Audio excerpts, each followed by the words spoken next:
time for you to meet the real Agent Argylle. Oh my God. Oh my God. Oh my God.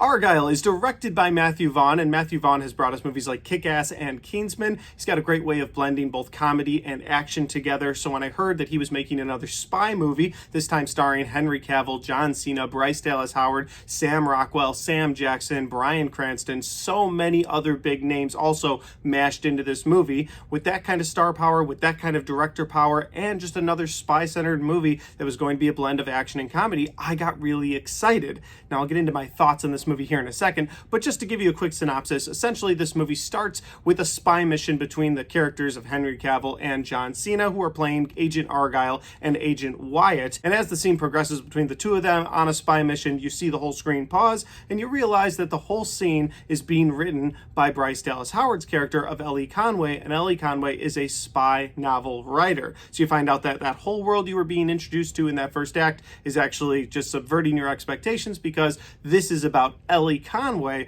and her struggle to write more books. Or so it seems. I don't want to do a step-by-step here, but just to finish this setup here, Ellie Conway gets on a train in this movie. She sits down to sort of clear her head, and someone sits next to her. That someone is Sam Rockwell, who is playing another agent, and this is a real-life super agent who says to her that, hey, the stuff you're writing in your books is actually coming true, and we need to know how the story ends. So, Ellie Conway, you've got to come with me. And then people start shooting at them, and so now her real-life spy drama begins. Now that's pretty much all the synopsis I can give you. If that sounds like a decent story to you, and it did to me, then I would highly recommend you go check this movie out in theaters while it's still playing there. However, with that said, I'm going to get into my positives and all of my negatives, and you may change your tune. So jumping into my positives, the opening act, basically everything I just described to you, is the only thing that really worked for me in this movie. The setup for this movie, in my opinion, was great. You had a little spy story going on with action stars that you really like Henry Cavill and John Cena, but you can break away from that and you can study her life, Ellie Conway's life. She's dealing with her mom, and she's trying to figure out how to write the ending of this next book, and she can't really figure it out.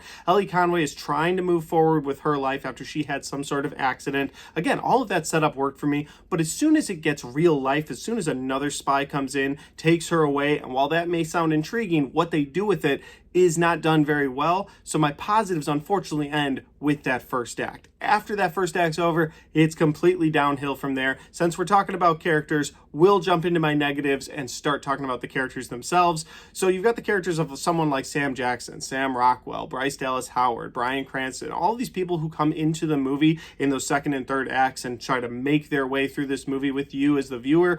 It doesn't work for me. None of their characters appealed to me. I never cared once for any of their characters. Bryce Dallas Howard continuously finds herself in sort of situations that, oh, this girl could absolutely have no way of getting out of, but then finds a way to do it. And she doesn't do it in a Sandra Bullock, The Lost City way where it's funny and at least you're laughing at how she's getting out of these situations like, oh, that's actually pretty funny. She has no training for this, but she's somehow getting out of this. They don't go that route with her, and so it's not very compelling. Again, at no point did I care for any of the characters in this movie, whether they represented themselves as bad guys or good guys on screen. Then you've got the overall story for this movie. Again, I gave you the opening act because that's what the trailer gave you, but after that, the movie just has so many plot twists and turns, and none of them are very surprising. None of them are very exciting. Like, you can call quite a few of them throughout the movie, especially the biggest one. And I won't spoil it for those of you who don't want to be spoiled for it, but in the preview, Sam Jackson says, it's time for you to meet the real Agent Argylle, and a couple doors open.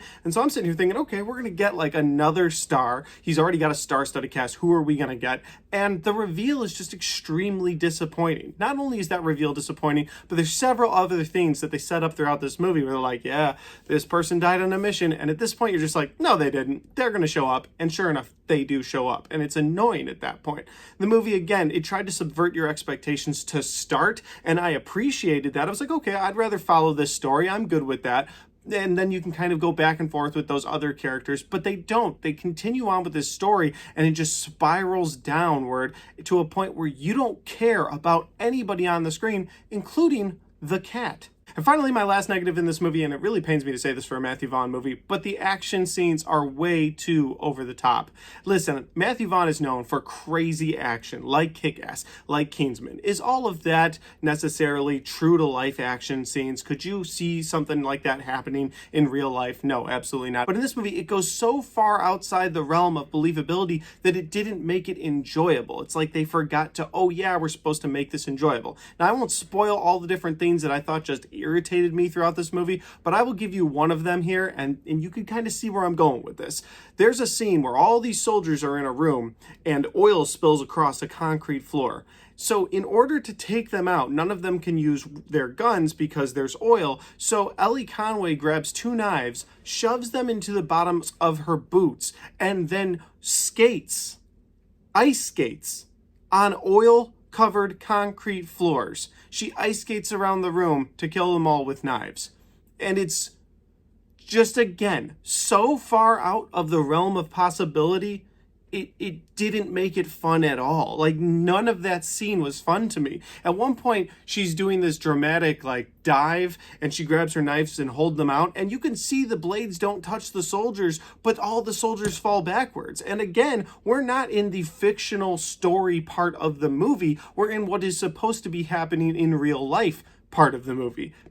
It annoyed me to no end. It's that scene in particular, but there's so many more that really just start to take off after that first act ends. So between the characters in this movie, the storyline just completely spiraling out of control, the plot twist after plot twist that didn't need to be there, and then just the unbelievable action scenes that weren't even enjoyable, I can't recommend this movie to anyone. Overall, I'd say that if you're a Matthew Vaughn fan, if you liked a movie like Kingsman 2, The Golden Circle, maybe you'll enjoy this. But even then, I think Kingsman 2 was more grounded than this movie, and Kingsman 2 had so much wildly ridiculous things. That's one of the reasons I didn't like that movie. But this movie takes it to the next level, and not in a good way. As I will say that this isn't a movie I would recommend to anyone, and honestly, if this is a movie that I was watching at home, that I was streaming, there's absolutely no way I would have finished it. I would have just turned it off. I would have turned it off, walked out of the room, and that would have been it. However, because I was in a theater, I was like, I'm going to finish this thing, and I'm going to do a review for it.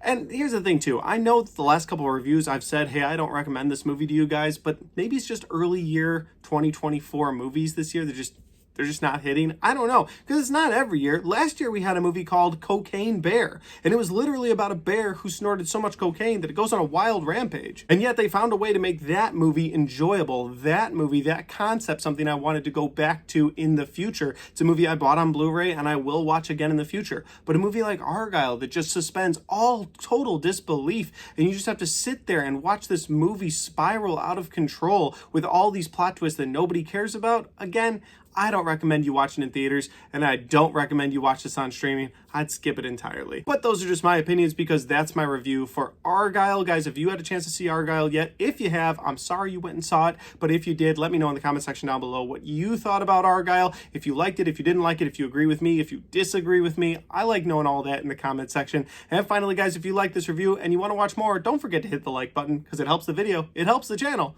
and it helps me right here. Thanks for watching. I'll see you next time.